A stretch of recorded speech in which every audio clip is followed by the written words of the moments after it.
It's Wednesday. It's Wednesday. You know what that means? Friday is upon us. Holidays are coming up. Gifts need to be given. Do you have all of your gifts figured out? Not even a little bit.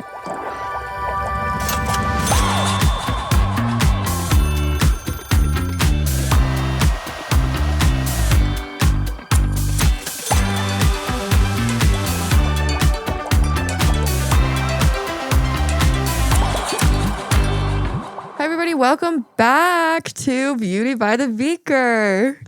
Already? It's been so long since we last sat down and recorded. Welcome back. Here we are. This is the podcast where science gets a hot new makeover. Yeah, we're back in the salon. And we read the sources and we're dumbing them down. Exactly. But not because you're dumb. No, we just, I don't know. You're not dumb, I swear. No. That's what we do here. We make science a little bit easier for you to understand. I'm Sadie. I'm Natalie. Oh, together we are. Going to be all over the place. Yeah, I don't know. This was starting to happen to me at the end of the last episode where I was just kind of like, what is any? What's going on? Do I speak English? Literally. Today, we actually have a very special surprise for you for Thanksgiving. We're doing a joint episode. This is our first ever joint episode. That's so exciting. Well, kind of.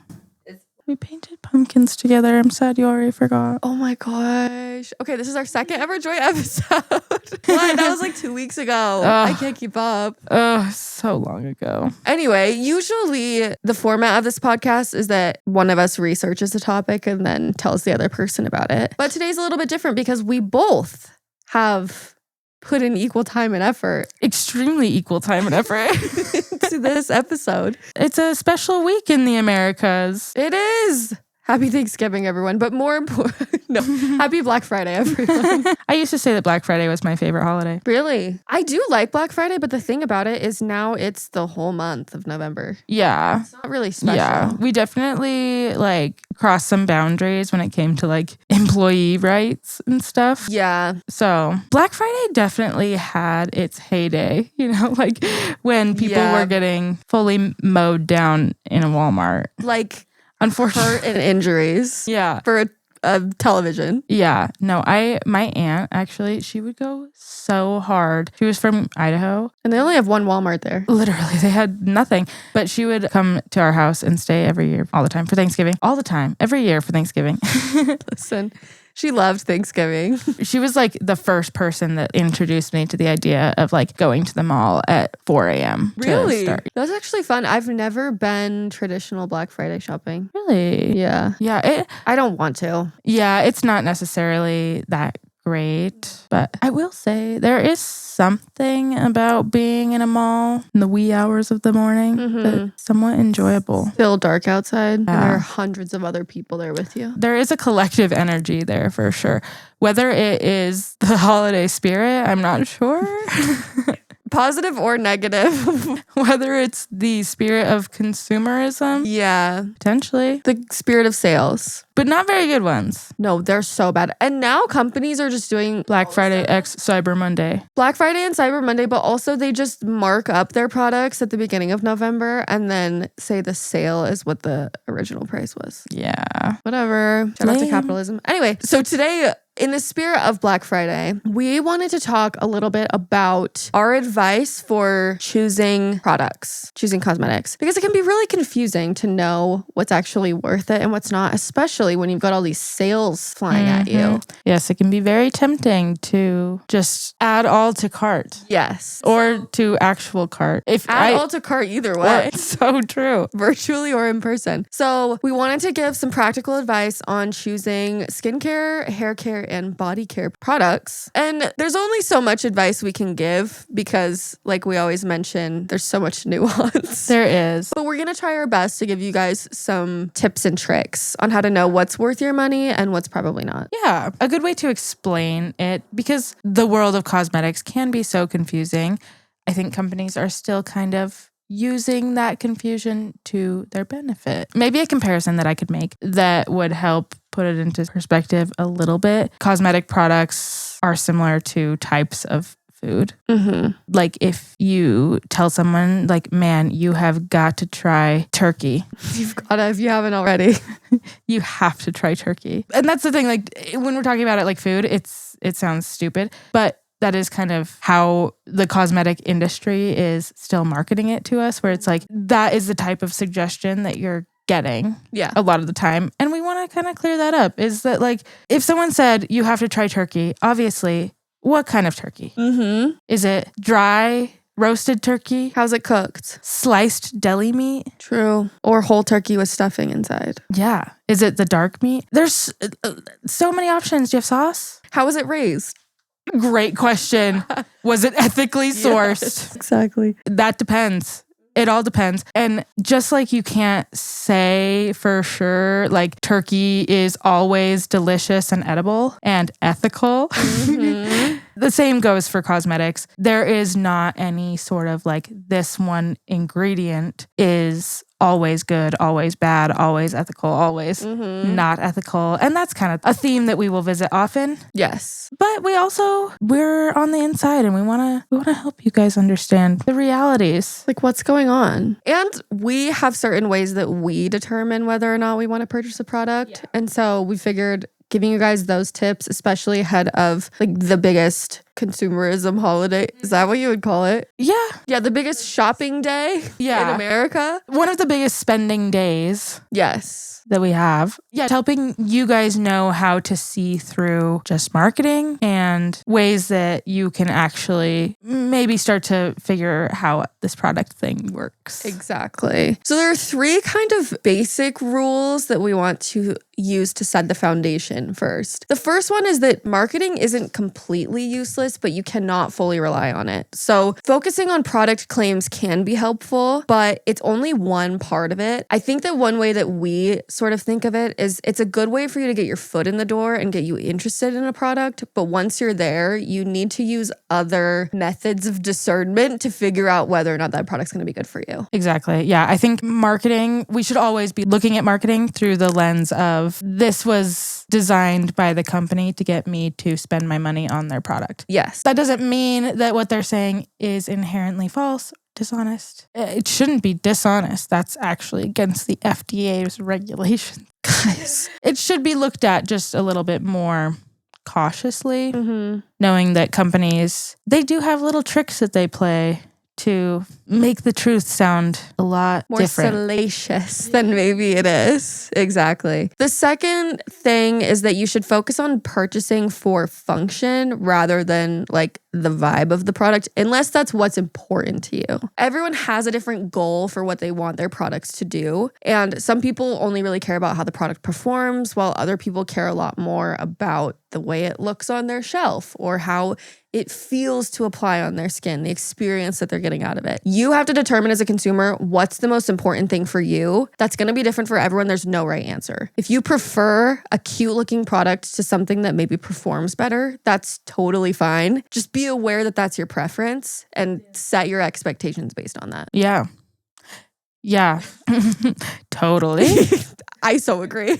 I couldn't have said it better myself. Also, that it ultimately is the function as it applies to you personally. So again, this is where the marketing and stuff can be interesting, can be helpful, but that's also part of the brand's vibes. Exactly. They can all be part of the brand's vibes. So when you're buying for function, also keep in mind that the most important function is you, yourself, and you. So true. And then some good questions to ask yourself before you're purchasing a new product is, what's your goal? What does the science say actually works? Can you tolerate this product or use it consistently? And is the price justified by what's inside the bottle? Now, this can be very difficult for you to determine it as a consumer. So again, it kind of depends on what you feel. Like, for example, there are products that I love and I'm pretty sure they're not, like, they don't need to be marked up as much as they are, but I love them so much, I'm willing to spend the money on it. So again, you have to determine that for yourself, but those questions are a good way for you to kind of figure out whether or not a product might be worth it to buy or continue buying. Great. Yeah. Okay. We're going to start with skincare. Let's start. You know, it's your biggest organ. True. Might as well care for it first. This is also where I feel like people overspend the most. It is definitely where people overspend the most because All you actually really need technically is a cleanser, a moisturizer, and sunscreen, of course. This is kind of your core. This is your foundation. Yes. If this is not working for you, adding more products it's not going to help. Yep. Everything else in your routine is just kind of an addition based on what your specific concerns are. But you got to have the big three figured out. When you're choosing a cleanser, you're going to want to match it to your skin type. So if you have oily skin, usually like a gel or a foamy cleanser would probably work better. Or if you have dry or sensitive skin, a cream or like a milky texture typically is more beneficial because they can be more gentle. And then if you wear makeup, you're also probably going to want to double cleanse with like an oil-based cleanser first, and then follow it up with a water-based cleanser to really make sure you're getting everything off and getting your skin fully cleaned. We have talked about the anatomy of skin a little bit, but the upper layers of your skin are primarily made of fats, which kind of fall into that oil category. A lot of makeup is also kind of in that oil category. That's why oil cleansers work. Like dissolves like, but there can be irritating. Like some people are irritated by oil cleansers, some people aren't. Yeah. Just depends on your skin type. When it comes to cleansers, I don't feel like you really need to spend very much money because you are rinsing these products off. So brands like CeraVe and Cetaphil have really good, reliable cleansers. They're very cheap from the drugstore. They do a good job. I personally like the Elastin Gentle Cleanser because it's more of like a creamy texture, and I have dry and sensitive skin, so that one works really well for me. But there are a lot of other cleansers at the drugstore that have similar textures. Again, it just kind of depends on your skin type and what you're looking to achieve with it. And then I would only really spend a little bit more money on cleansers if you have a specific need that you're addressing, like a low pH, if you need something that's super gentle, something that removes heavy sunscreen or makeup, or something that's addressing a different skin concern like acne or eczema or something like that. But other than that, I feel like your cheap drugstore cleanser will do just fine. Yeah, as with all products, it's so subjective. With cleansers, you have the added element of what you're trying to wash off. But just remember that ultimately the goal is to have a clean face at the end. And that also kind of is subjective on what you feel like is clean. Some people like their skin to feel all tight and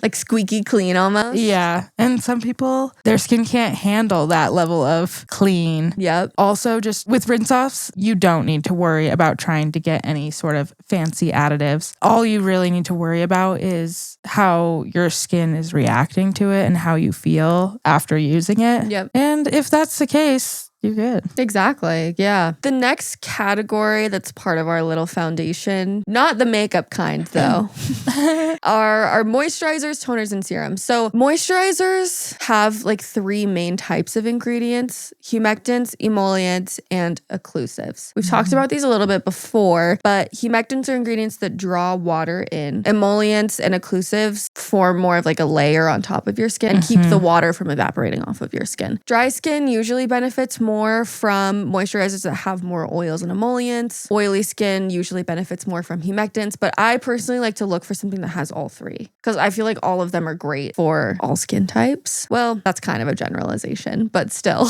most moisturizers have a combination of all three of them anyway. I also tend to lump like moisturizing serums and toners in here as well, but you don't need a serum or toner unless you have another thing that you're trying to address. If you have super dry skin, you might benefit from like an extra serum or toner in addition to your moisturizer, but I don't think it's fully necessary. Yeah. And also if you have very oily skin, something like a serum might be all you need. Yes. You might not need something as heavy. Yeah, as a full traditional moisturizer. Yes. Also with this one and also with everyone, with those three types of ingredients, there isn't any right or wrong way to enjoy those either. Some people like to feel like a glazed donut. Other people, I know my brother, he said he wants to put on lotion and feel just as dry as before, but just without the cracks. Was it Devin? No. Like he doesn't want to be able to tell that anything has changed. And that is just not the case for me. But like everybody is different. And so like that's fine. that's fine. Yeah. Do what you like. Literally. I also will say a tip for people who especially have dry skin is apply your moisturizer, serum, or toner to wet or damp skin because that's going to be the best way for those humectants, the ingredients that love water, for them to actually hold on to something. So that can be beneficial as well. Mm-hmm. And then I also don't think you need to spend that much money on any of these types of products. For context, my all-time favorite moisturizer is the Vanicream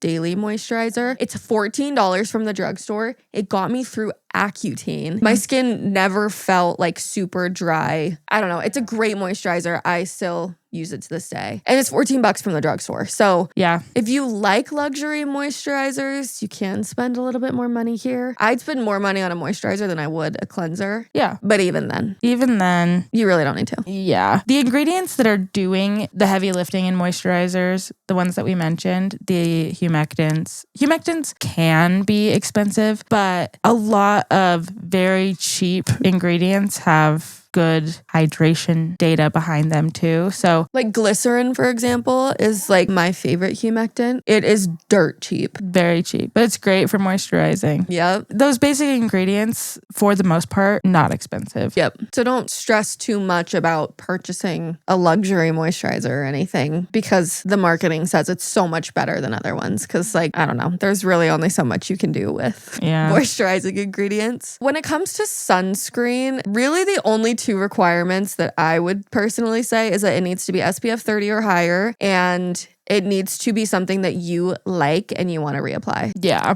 That's like really it. Yeah. So as long as you like the product, it doesn't matter if it's chemical or mineral. It doesn't matter what the marketing says. Check the SPF rating, check if you like it and you're going to apply it and reapply it throughout the day. That's all you need. Yeah. Sunscreen does work best when applied to the skin. So true. I agree completely. We have a whole episode about sunscreen.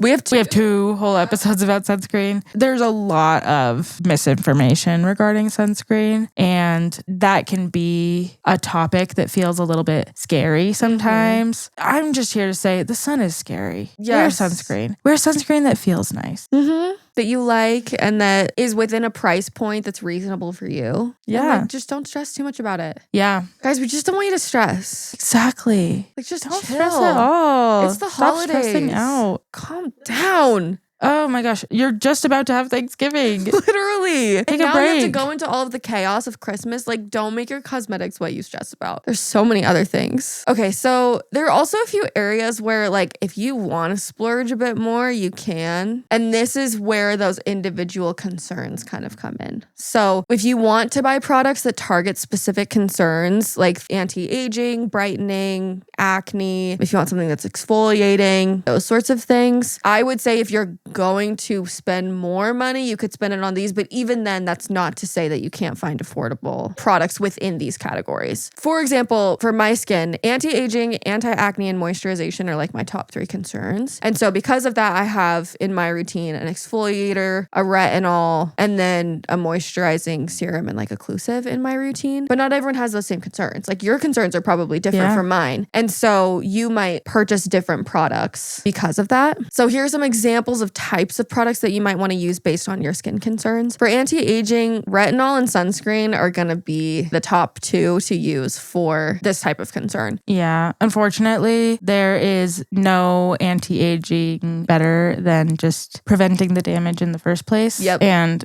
sunscreen is the best way to do it. Yes. And drink some water. Drink some water, guys. I say as I drink some more Diet Coke. Guys, stop stressing and drink water. Yes, I agree. Especially if you are using a retinol. That combo is so good for anti-aging because you're using something that makes your skin cells turn over faster and then you're also protecting your skin from the sun. Yeah. It's like the best duo. Yeah. Except for us. We're the best duo, but retinol and sunscreen is the second best. You're the retinol to my sunscreen. I need a shirt that says that. Or you know those shirts that people wear at Disneyland where it's like husband and wife? Retinol. Retinol sunscreen. New merch coming soon. Which one of us is the retinol and which one of us is the sunscreen? Weigh in below. There are some other ingredients and products like peptides, exfoliants, and barrier repair barrier repair products. Say that 5 times fast. Repair your barrier. You gotta repair. One thing about the barrier. Get that barrier repaired. She's gotta be repaired. Those can also be beneficial, but they're not gonna be nearly as effective as retinol and sunscreen will. Yeah. Aging. So you don't need to get too complicated. You really don't. And, well, I don't know. I think I'm just in a non-spendy mood. Yeah. It might just be the climate. I don't know. And then I'm like, save your money. Seriously. But I don't even remember what I was going to say. What did you just say? I have a broken ankle, so. Oh, shoot. Ah, darn it. Shuck. Oh, no. That dang ankle. What were we just talking about? I mentioned exfoliants, barrier repair, other things for... I feel like it was a good thought too. Okay, so the next types of products or ingredients you could look for are things that are brightening and lightening. So this is probably best for people who have... Go. I remember what I was going to say. Aging is beautiful. So true. Just embrace it. Like, it's okay. It's okay to age. We don't need to be chasing anti-aging all the time. I make products for a career. Mm-hmm. In theory, I should want you to purchase them, but it's also like, it's okay to get older. Yeah. Aging is a privilege. Right? She just turned 30, so she has to start with this rhetoric. It's okay, right? Guys, weigh in below. Aging's beautiful, Is right? it all right that I'm getting older? It definitely is. It's beautiful. But also, yeah, you can Either way still is fine. You can still use cosmetics. Yeah, you're allowed. Do what you want to make so happy. I need that on a t-shirt. Do what you want to make you happy. Okay, thoroughly. This is why we don't record at this hour of the day. Yeah, we're on typically. We've already recorded a whole episode, so sorry if we're not making that much sense. The second sorts of ingredients are brightening and lightening ingredients for people who have issues like hyperpigmentation or dark spots. This was talked about in our acne episode. Vitamin C is a really good brightening product, as long as it's formulated correctly, because vitamin C is actually really hard to formulate. So true. Retinol is also great for this. The thing about retinol, too, she's a catch-all. She kind of is. Throw some tretinoin in your routine. You're good to go. I love my tretinoin. Justice for vitamin A. Seriously. The things that vitamin A has done for me. I can't even say it. Should I talk about Accutane again? This is now a good time. No, I'm just kidding. There are also other ingredients like niacinamide, azelaic acid, and other exfoliating products that can help with this. But if you're on a budget and you not be plugging retinol again, truly though, there are certain ingredients that you can use for brightening and lightening if that's a concern of yours. Anti-acne, again,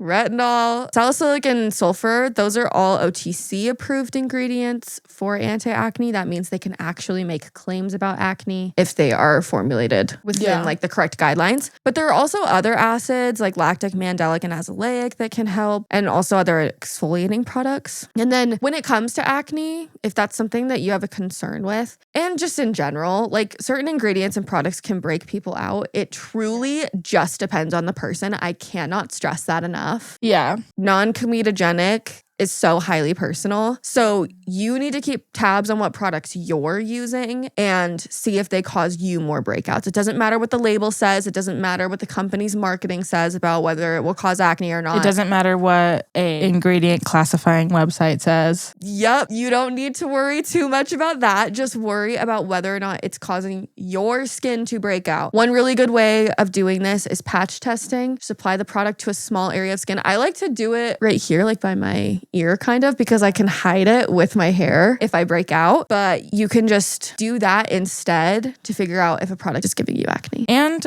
also, if you do use a new product and are trying to address skin concerns, I would also recommend like taking pictures as you go, as you're using it, and see if you can figure it out that way. Yeah. Be your own science experiment. For real. Nat knows a thing or two about that. Ugh, a thing or two too much. The last sort of class of ingredients or products that I want to talk about for this are barrier repair products. So we all have a skin barrier, and sometimes that's basically just like the outside of your skin. And that can get compromised sometimes if you use products that are really harsh, if the weather changes changes, and that can lead to issues like redness or stinging, sometimes even like eczema-like concerns for people. If this is something that you deal with, especially for people who have like dry or sensitive skin, ingredients like ceramides, occlusives, urea, and colloidal oat, that's an active ingredient for treating eczema. Those can all help kind of calm irritation and support a healthy skin barrier. So those are other ones that if you have specific skin barrier concerns, you can add more products or use different types of products to help with that. So what do you think about companies listing their percentages, especially for actives? Because it's an OTC active. So not in that case. In that case. Like who does? Some companies that I've seen that are like, oh, this product has 20% glycerin. Yeah. I mean, I'm not against that by any means. If they're following the FDA guidelines, then if they're putting like it does contain this amount, then theoretically they should be honest about it. You know, like there are obviously wording intricacies that can get us in the weeds, but sometimes companies really do just have something about their product that they want to call out because it's different. And sometimes calling out an ingredient like that, I think can be, I guess like a lot of companies will do with this amount of AHAs.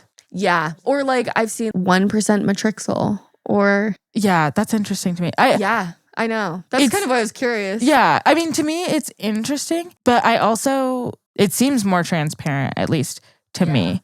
And from someone who has worked in products and formulating and looking at formulas that companies put together, if they list that, it does always help me figure out their product. Yeah. I don't necessarily know if it's that helpful for consumers because like a consumer doesn't really have a baseline of how much glycerin is helpful for their skin. But I do in general like the idea of increased transparency. Yeah. So I do think if you see a company specifically calling out percentages of ingredients in their formula, that might be something to be like, oh, interesting. Okay. They're at least more transparent than maybe other companies might be. Yeah. So you can sort of use that as like a, maybe not a deciding factor in whether or not you purchase the product, but like brownie points. Yeah, I agree. Especially like if it is trying to address something specifically. We mentioned AHAs. I have noticed that those help my skin. And as a formulator, it can be very difficult. As a consumer, it can be impossible. But even as a formulator, it can be very difficult to tell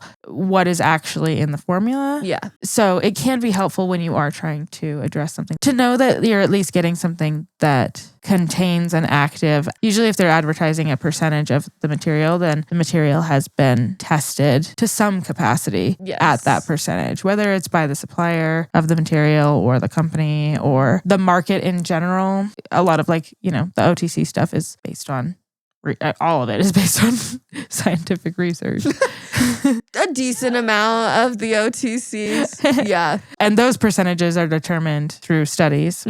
And it's really hard to get new things, new ingredients, new active drugs passed through the FDA. Like it's nearly impossible. Yeah. I don't know when the last time we had a new sunscreen was, but it's been a minute. Actually, I did hear. Well, it's been released. It's called Parsol, I think. Oh. As far as I can tell, it's a sunscreen booster, but it might be like moving towards sunscreen. We'll look into it after the episode because it's very interesting. Yeah, that was like huge news for the industry that something related to sunscreen has been dropped. Yeah, but if an ingredient just dropped. Yeah, I've read a lot of FDA monographs and they look like they were written before I was born. In a high fantasy setting.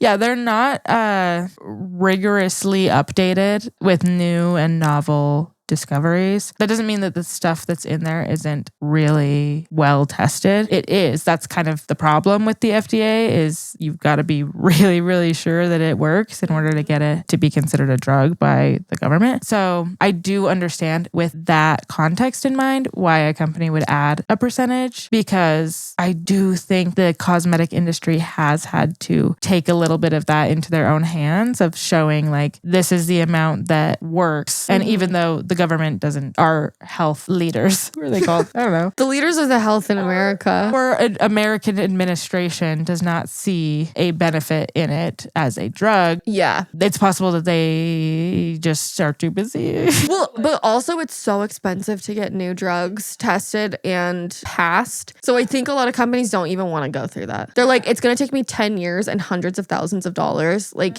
it's fine. I'm just going to put it in a cosmetic. Why would I go through that? Yeah. I feel like that is something that I have noticed is there are tests and there are use levels determined by the cosmetic industry that are safe and effective, but it is just more of an industry standard than anything else. So if companies are listing percentages that aren't OTC actives, it's usually fair to assume that they're marketing it because they're using at least the industry standard of efficacious. Yes, definitely. And then when it comes to products that you don't necessarily need to avoid these, but like you also don't need to spend money on them. You don't need a million different serums or toners. I've seen a really popular skincare routine is like 10 different toners. You don't need that, okay? Even if you have sensitive skin, I feel like you can just focus on like one quality serum and a moisturizer. You don't need to add on a bunch because also the more products you have, the more irritation you could possibly be introducing yourself to, and the more you don't know where the irritation's coming from. Yeah, I was going to say the ingredients can interact with each other. Yeah. There are material interactions. Typically, that is determined within one product on its own. But when you start layering things on top of one another, you're increasing the risk of skin irritation. Yep. Or the ingredients not working as intended. Yeah. They can sometimes like cancel each other out.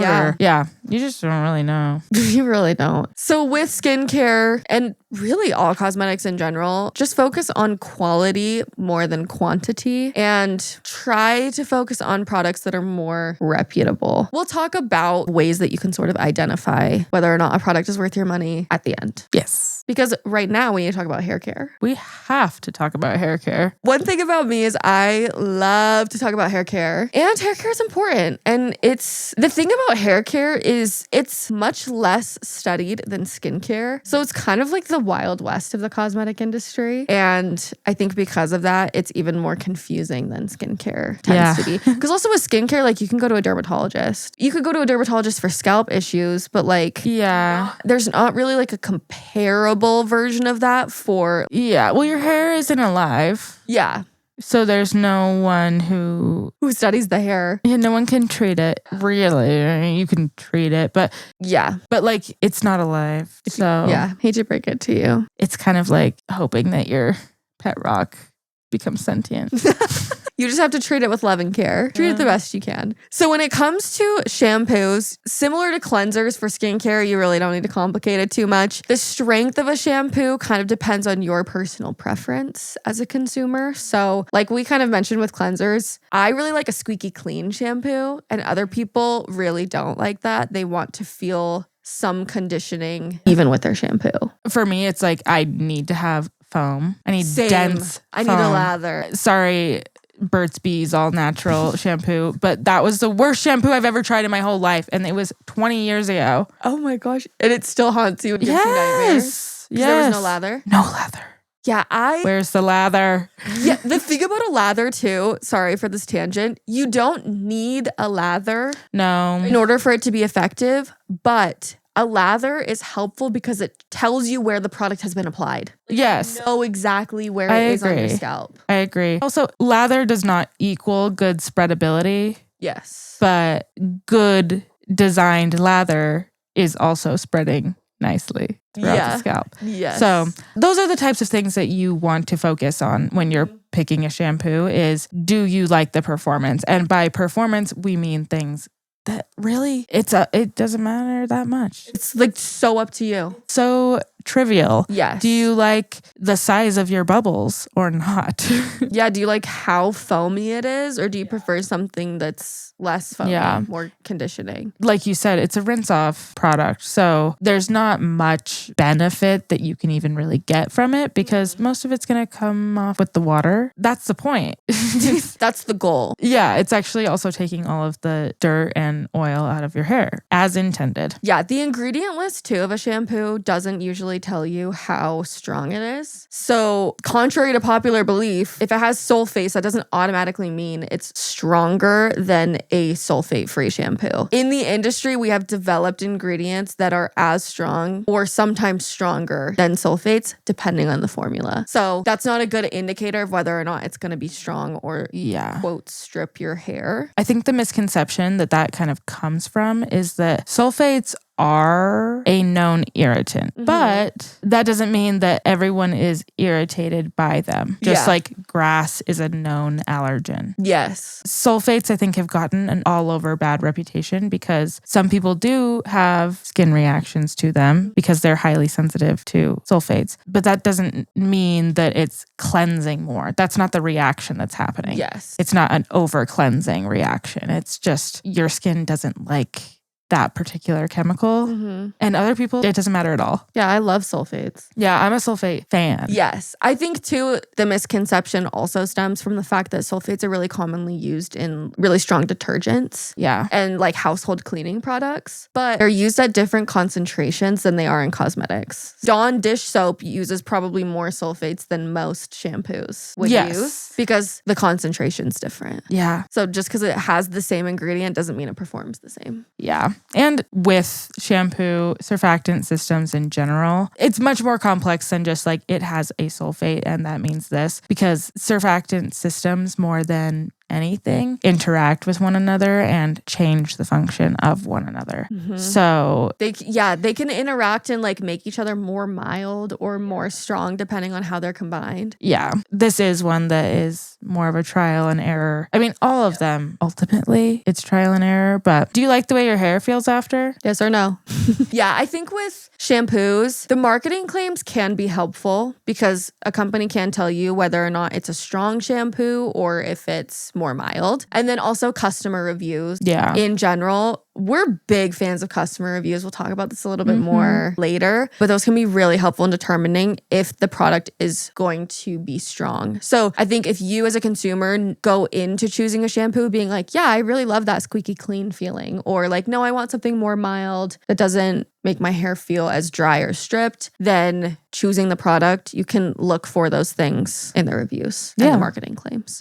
I usually recommend clarifying your hair. This means using a really, really strong shampoo, like 2 to 4 times a month. And if you have hard water, you can also add a chelating shampoo. These are marketed as hard water shampoos, so you don't need to look at the ingredient list for that. Just you can literally Google hard water shampoo. And then if you have specific concerns like psoriasis on your scalp, dandruff, things like that, then you could add in like an anti-dandruff or a salicylic acid shampoo to address those. But otherwise, if you just need a normal shampoo, like just read the reviews, and there are plenty of drugstore shampoos that are great. Same with salon ones. Yeah. Shampoo also, though, I will say, I think that one more than anything is an experience and perception based product. I know there have been tests done where customers have been given the exact same thing in 2 different bottles, but like one has a different fragrance than the other.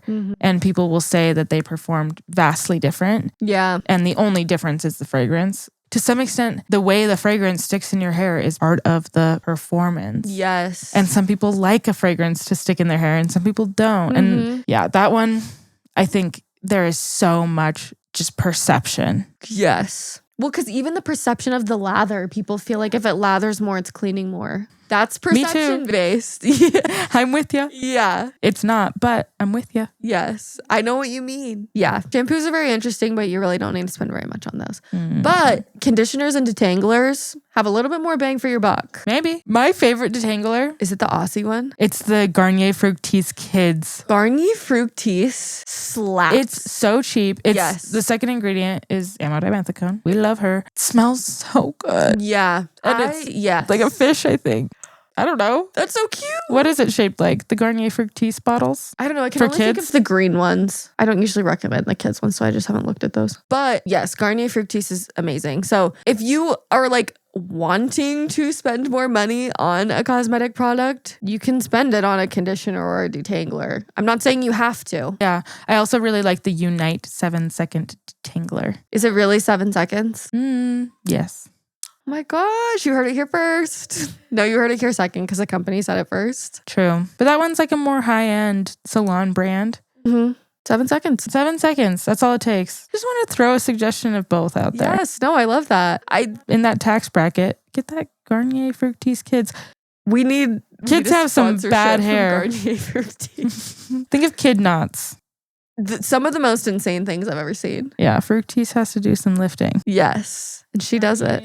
Yeah, I feel like conditioners and detanglers do a lot of heavy lifting when it comes to your specific hair concerns. Like we've mentioned, amodimethicone, that's an ingredient I highly prioritize whenever I'm recommending conditioners or detangling ingredients. And also bihine trimonium chloride is another really good one. It's in a class of ingredients called cationic surfactants. Those are ingredients that basically stick to the damaged parts of your hair and form a film over it, because the best ingredients form a film over your hair. That's kind of the whole point. Yeah, we like hair film. We love a hair film. Same with silicones. You know, Nat is dimethicone's biggest fan. Yeah, I cannot stop tooting their horn. Tooting the dimethicone horn. The amount of tooting Nat's been doing today when it comes to dimethicone. Toot, toot, toot.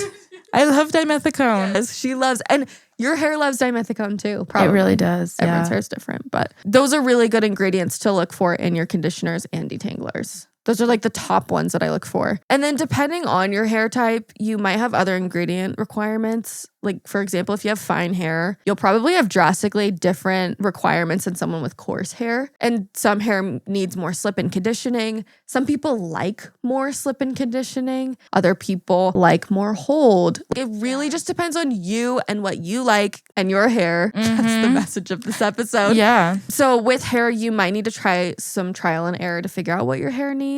You can also get a hair analysis if you want from Strand Print. Ooh, that's my recommendation. Oh my gosh, thank you. But in general, if you're willing to do trial and error for hair care, do it. That's one of the best ways to figure out what your hair needs. Yeah. And again, your hair's not alive. It's one of the best things to do trial and error on. Yep. And you definitely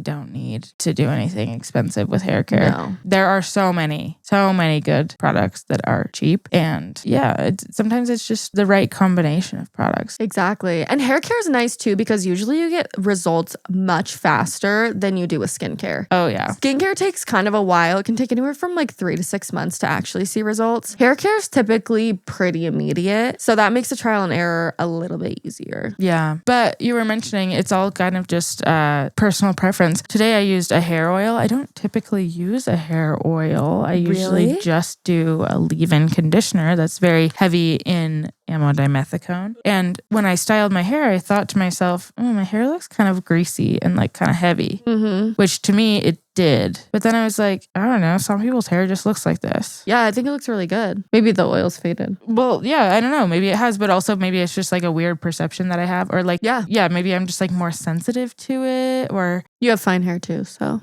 Yeah, I do. Not God analysis. I did. Fine, porous hair. That is the best. Well, maybe not the best for a hair oil, but yeah. Yeah, I do feel like I put hair oil in and it's soaked right in there. It's gone now. But yeah, it looked really greasy a while ago, I swear.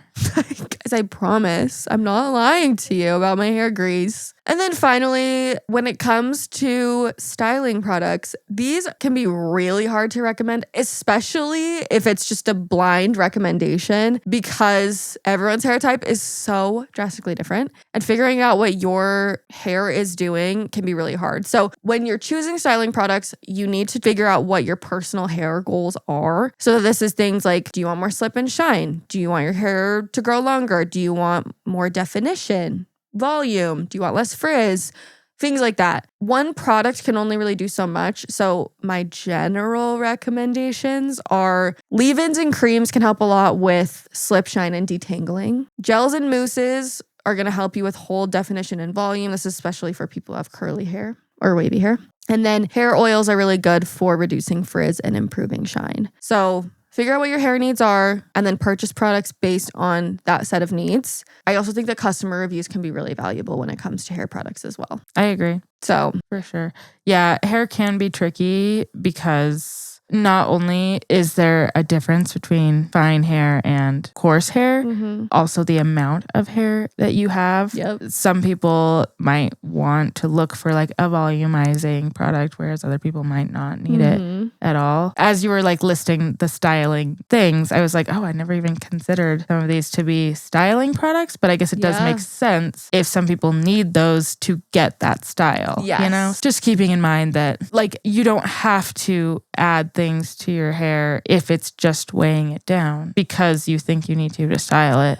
If you have fine hair, you might want to keep it extra light. Yeah, maybe just use a leave-in conditioner and leave it at that. Yeah. My hair is pretty fine. I actually don't use a very thick rinse-off conditioner. I kind of just shampoo and then I do like a leave-in and then I dry my hair and I do more leave-in. Yeah. Like I kind of just skip the rinse-off conditioner completely because it just isn't that necessary for my hair type specifically. I found that for my hair being pretty thin, it seemed to just hold on to more of the heaviness from like a traditional cream conditioner. And kind of clump up. Yeah, like my hair would kind of feel like heavy afterward and like weighed down. And I don't get that if I just use a leave-in conditioner. Yeah. The most important thing are the results and you liking the results you're getting and liking the way your hair looks. So literally just do that. Yeah. It's easy to believe that we have to follow a certain formula. Yeah. And you don't. You really don't. Do whatever you want. I think that whether or not you're choosing salon or drugstore products fully depends on your budget. Yep. That's like my personal opinion, I guess. It just depends on the formula. It doesn't matter how expensive or cheap it is. The formulation is everything. If you need to do a lot of trial and error for your hair, I'd probably recommend sticking to drugstore just because there's a little bit less money in that. You have a little bit more money to spend on trial and error. But if you go to the salon and you really like a product that they use on your hair when, they're styling it, buy the product and, continue using it if you like it. Or if you find a product at the store that you really like, continue using that. Like, there are great products in either category. It just depends on your budget and what you're willing to spend and what you care about. Totally. And then as far as products to avoid in the hair care category, I usually recommend avoiding co-washes. These are marketed as shampoos, but they have a conditioner consistency. And they typically work with the whole like dissolves like theory so that applying oil to your hair will help rinse out the oil. I don't know. I don't like them. I think they're a waste of money. I think just use a mild shampoo and conditioner. Yeah. And then I have heard though that co-washes are better for like coily hair textures. They can be beneficial, but it also depends because like people with coily hair still get greasy roots. Like they can still have oily scalps. And so if that's the case, still use a shampoo and just a really, really rich conditioner. But like a co-wash won't necessarily do it. So yes, it totally does depend on your hair type. And if you're someone who likes a co-wash, do it. But it's not one that I typically will recommend to people. That makes sense. But yeah, like they exist for a reason. Yeah. And then be wary of like packaging and fragrance unless fragrance is important to you, because I think fragrance matters a lot more for hair care than it does for skincare. Yeah, I would say of any products that I use, hair care is, I almost think of it as like a perfume. Like I want my hair to smell good. Yep. So if that's something that matters to you, then that's totally fine. Yeah. You can purchase based on that. Yeah. Some people don't. Some people don't. And I would, in general, say focus on products that make your hair look and feel good. But that's just my priority. That doesn't have to be yours. They make shampoo and conditioner that's fragrance free. And some people like it. That's a preference that people have, which is... But also, thank goodness, because for someone like your mom, she can't use fragrances. Yeah. So I'm glad they exist. True. And it's fine if you don't like fragrance. Yeah. I don't really like fragrance in anything but my hair care, so... Same. But yeah, I also will say life hack, life tip for all you hair care girlies out there. I refuse to spend a lot of money on hair oils or dry shampoos. Those are the two categories that I will never splurge on because I don't think there's any reason to. The drugstore versions. The drugstore versions work just fine. With a hair oil, again, the ingredients are cheap. We talked about it a little bit, but what matters is if you're trying to use the oil for heat protecting, that you're making sure that the oil can handle the amount of heat you're wanting to put on it. As far as dry shampoo goes, you can use something like baby powder still. Like that that still works. Yes. You can use cornstarch. Yeah. And you also, like my favorite dry shampoo is the Not Your Mother's dry shampoo. I think it's like, it used to be $6. I don't know how inflation has impacted it. But I tried like $30 dry shampoos. I just use so much dry shampoo. I'm never going to spend that much money on it again. I use the Batiste. Yeah. Yeah. That's also a drugstore one. Have you ever used a dry shampoo mousse? No, but I did just use a dry shampoo gel. Yeah, I watched your video on that. Interesting. Hated it. I haven't tried a mousse. Mousse is probably a little bit different. Yeah, I really liked it, and it's kind of upsetting how much I liked it. Is it from Batiste? Mm-hmm. Okay, I want to try it. I bought it, and then it sat in my cabinet for a long time because every time I needed to use dry shampoo, I was like, I don't want to risk it. Yeah, like, what if I ruin my hair? I don't want to risk it. And then one day I just tried it, and I was like, wait, why is this the best dry shampoo I've ever used? That's crazy. It's better than the spray. I don't know why. I don't know how. You probably have a little bit more control over your application. Yeah, I feel like you don't get like that big white spot. Yeah. That you get with spray. But yeah. Oh, that's so interesting. Okay, I'm gonna try that. So, but it's probably still cheap, right? I would assume so. I bought it a long time ago. You bought it before the tariffs. Okay, the last section we want to talk about is body care. In general, I personally don't think we need to spend very much money on body care. Yeah, your body doesn't really need that much care. No, and also... At least not the outside. The inside, it definitely there are does. things to work on. But yeah, in general, you're also using it over a much larger area than just your face. Yeah. So I typically go for like cheap body care products. But yeah, cleansers. There's so many good drugstore cleanser, like the Dove soap bars. Yeah. Great soap to use. I used to always buy it, but it's like their pink Dove bottle. I feel like it's like a micellar. I don't know. Micellar, that's another marketing term, but we'll get into that a different day. Yeah. No, it's just like a cream cleanser, but it's pink and it smells kind of like surfactant. Oh, okay. Like, I don't know what it is. It smells so good to me. Like minerals. Yeah, I don't know. They said, we want this to smell like sulfates. And I said, sign me up. Sign me up. I do love a chemically smell. You do. As in all smells. Just kidding.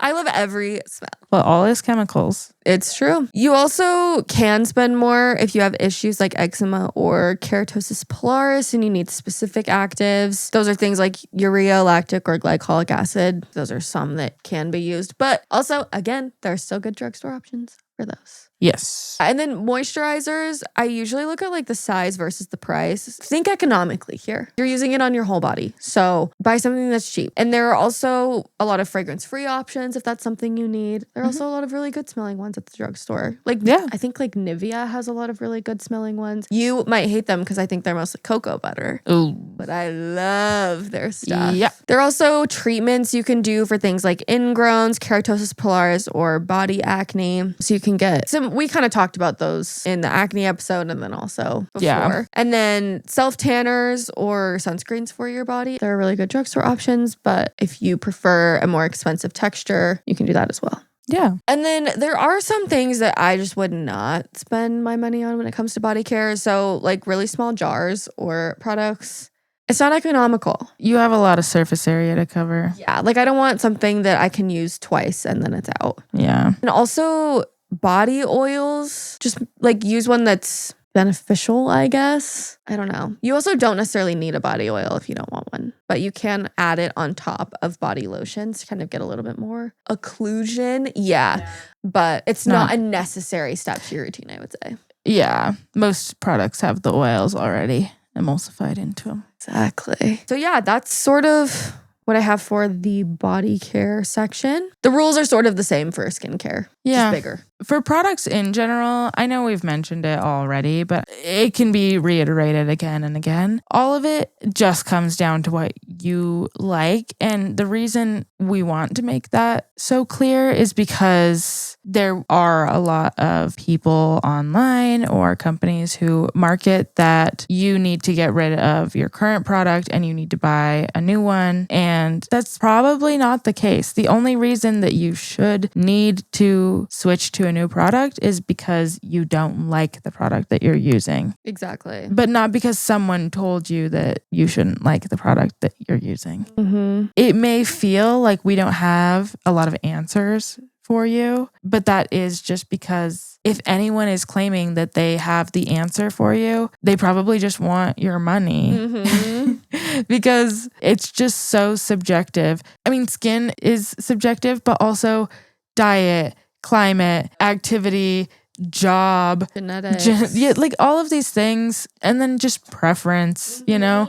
Yeah, I think we mentioned it earlier a little bit, but I think one of the most beneficial things for consumers are reviews. Yeah. Reviews that aren't incentivized or sponsored, because those are real people that have used the product theoretically that can kind of tell you whether or not they had success with it.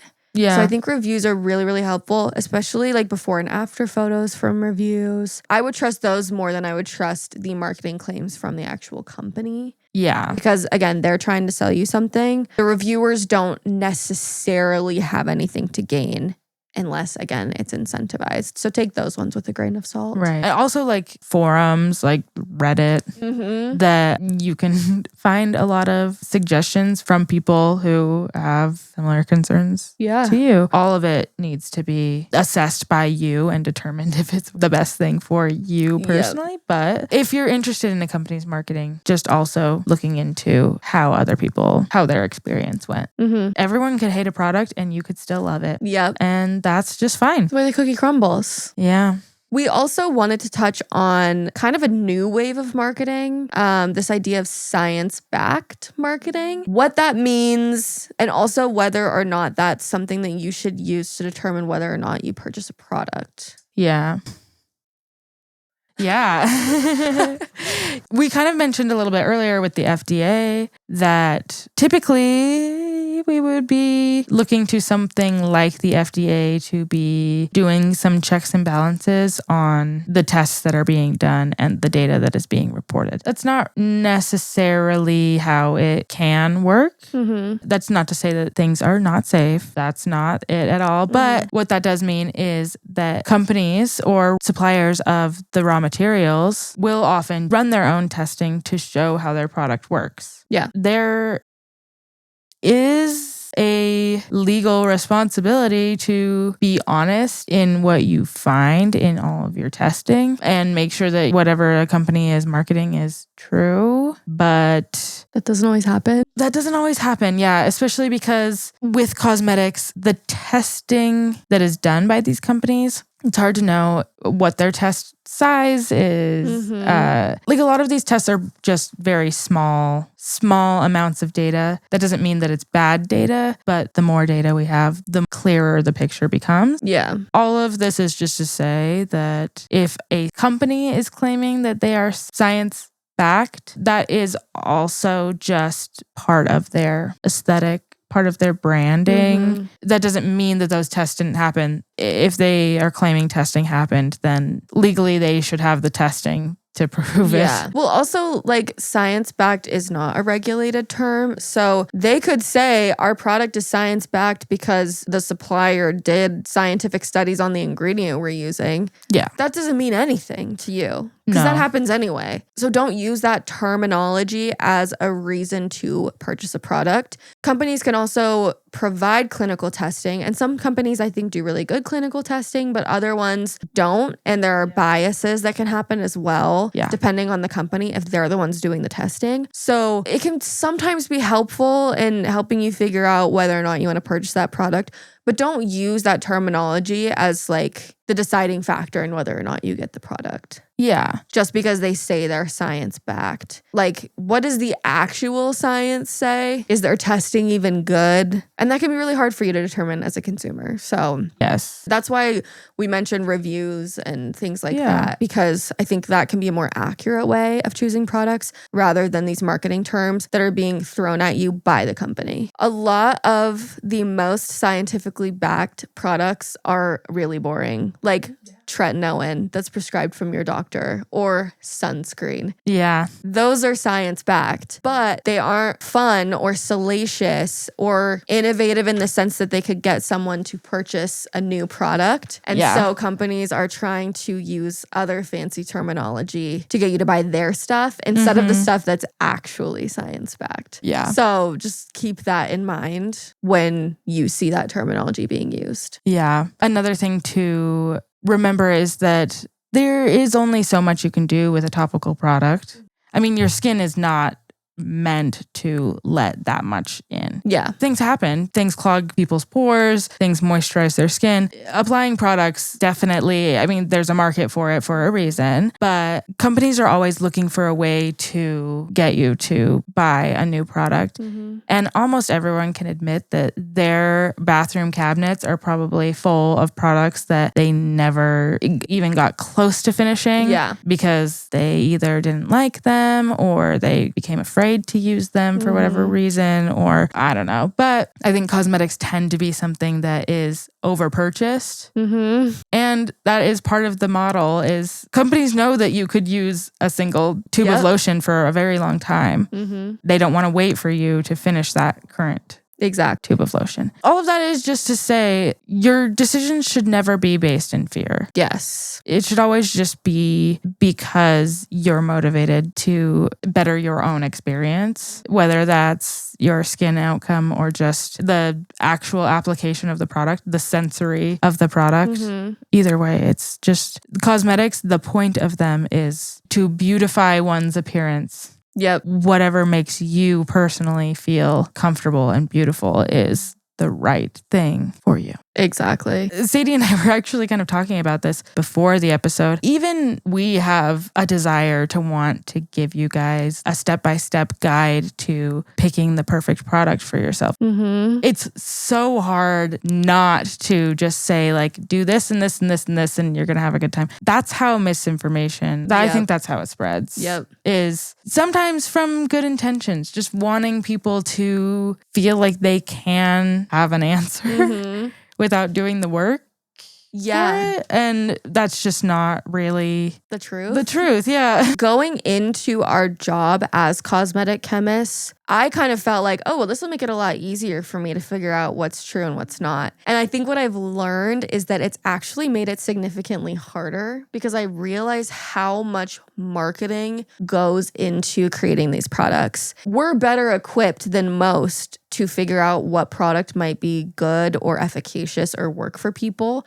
But even then, we really, we can't even make these recommendations to you because that would be dishonest to give, like Nat said, blanket statements or give you a step-by-step list. Like we wanted so badly to come up with, here's a list of how to choose products. But in reality, it's so personal and there's only so much we can get from an ingredient list in marketing. And so a lot of it is just about trying out new products or seeing what other people have said about it and just accepting that there will be a level of trial and error when it comes to cosmetics. And accepting that you really just don't need that much. You don't need a 10-step skincare routine, probably. Some people do. Some people do have much more sensitive skin. That's the exact thing is we just don't ever want people to feel like they have to do anything, especially with skincare and going into the holidays. Marketing for skincare products, it's going to ramp up. Everybody's going to want those as stocking stuffers and stuff like that. But just be aware that there's a lot of noise out there. Try to cut through it. Exactly. At the end of the day, your facial lotion is pretty much just as important as the toothpaste you're using. Most people pick a toothpaste and just use the same one for the rest of their lives. Yeah. It's just because they like the flavor and they like the way that their mouth feels afterward. They're not looking for a fancy and glamorous and exciting, sexy toothpaste. I think with everything else, we have gotten caught up in kind of the ritual of it. And I think the ritual is great. Yeah. A self-care routine is great. But coming from someone who has had access to as many products as the heart could desire, that's not always the answer. More stuff is not the answer. More expensive stuff is definitely not the answer. I think if we can leave you with anything today, it would be figure out what your concerns are. Determine your skin type, your hair type, what things are important to you. Read reviews from real customers and you try to find people that have similar concerns to yours in those reviews. Marketing terms can be helpful. Scientifical. Whoa. It's that time. It's 5 p.m. Scientific data can be helpful, but it really should only be used to get you in the door. So don't rely on that to make your decision. And then just be aware that there is something in every price point and every budget that could work for you. So don't get caught up in feeling like you have to buy something that's expensive if you don't want to. For sure. Anything else to add to those tips and tricks? Not necessarily, just marketing is crazy. It's crazy. I can say I have seen the exact same formula put in 10 different bottles and marketed 10 different ways. And that's just the reality of it. Mm-hmm. You might be throwing your product away and replacing it with a nearly identical product that's just marketed in a different way. Yep. Just put on some headphones and some lotion that you like. Unless you're watching our page. Oh, yeah, of course. No, I fully agree. I think just be a conscious consumer this holiday season and don't make decisions out of fear. Yeah. Make decisions because you're excited for the product and you feel like it's going to work for you. Totally. But yeah, that's all we have for you today. Thank you guys so much for tuning in. Mm-hmm. We had a great time. Hopefully that was helpful. Make sure that you're following us on our socials. We are at BeautyXBeaker literally everywhere. And then my personal account is SadieBXB. And mine is NatBXB. And you can also go see our blog post with sources. This one probably won't have that many sources. We are the source. But we'll still have a blog post kind of, lining everything out. But it's on our website, beautyxbeaker.com. Yeah, that's it. Have such a great holiday. Yeah. Happy Thanksgiving. If you celebrate. Happy Black Friday. If you celebrate. Be safe out there. Seriously, especially if you're going in a Walmart. Yeah, the deals aren't worth hurting others. Please. Just keep that in mind. It's the holidays. Seriously, for Christ's sake. And oh my gosh, November's over. Goodbye. Thursday. So next week, we'll see you back here for our Christmas episodes. It's Christmas. We have some really exciting stuff planned for the month of December, so. And with that, happy Thanksgiving. We are so thankful for you. We are. Thank you for tuning in every week and for liking and subscribing this video. Gobble, gobble, gobble. I just said subscribing this video. Like, subscribe, and comment this video. You subscribed all over my video. My video has been subscribed.